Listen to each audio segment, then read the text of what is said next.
भारत एक भूभाग नहीं है, यह हजारों वर्षों की सभ्यता, आस्था और सांस्कृतिक स्मृति का जीवित उदाहरण है।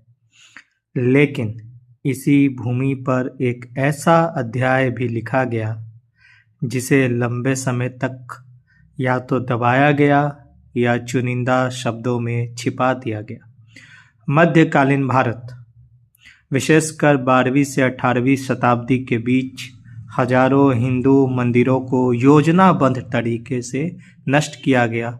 उनके स्थानों पर मस्जिदों या इस्लामी ढांचों का निर्माण किया गया। राष्ट्रवादी इतिहासकारों जैसे कि के.एस. लाल, सीताराम गोयल, आर.सी. मजूमदार और कई फारसी दरबारी इतिहासकार जैसे तारीख़-ए-फ़िरोज़शाही, मुआसिर-ए आलमगीरी, तुज़क-ए-बाबरी में इसका स्पष्ट उल्लेख मिलता है। के.एस. लाल के अनुसार यह विध्वंस केवल युद्ध की रणनीति नहीं था, बल्कि धार्मिक वर्चस्व स्थापित करने का एक प्रतीकात्मक माध्यम भी था। मंदिर केवल पूजा स्थल नहीं थे, वे शिक्षा, अर्थव्यवस्था और सामाजिक जीवन के केंद्र थे। इतिहास हमें बताता है कि सोमनाथ मंदिर को बार बार तोड़ा गया, काशी विश्वनाथ के स्थान पर ज्ञानवापी संरचना बनी, मथुरा का केशवदेव मंदिर तोड़कर ईदगाह बनाई गई, अयोध्या, धार, उज्जैन, देवगढ़, पाटन, कांची, बंगाल, कश्मीर, यह सूची अंतहीन है।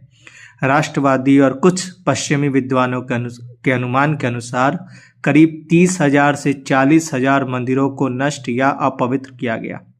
यह संख्या कोई कल्पना नहीं, बल्कि शिलालेखों, मस्जिदों के नींव में लगे मंदिर अवशेषों और समकालीन ग्रंथों से निकली है।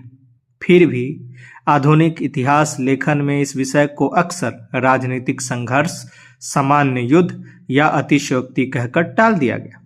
लेकिन प्रश्न यह है कि यदि सामान्य युद्ध था तो मंदिर ही क्यों तोड़े गए?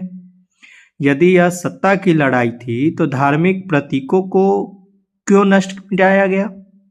यह डॉक्यूमेंट्री किसी समुदाय के विरुद्ध नहीं, बल्कि इतिहास के उस सत्य के पक्ष में है जो भारत की संस्कृति स्मृति से जुड़ा है।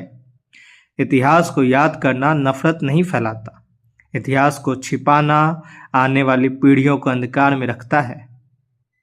आज आवश्यकता है न तो बदले की न ही मौन की, बल्कि सच को जानने, स्वीकार करने और संतुलित दृष्टि से देखने की।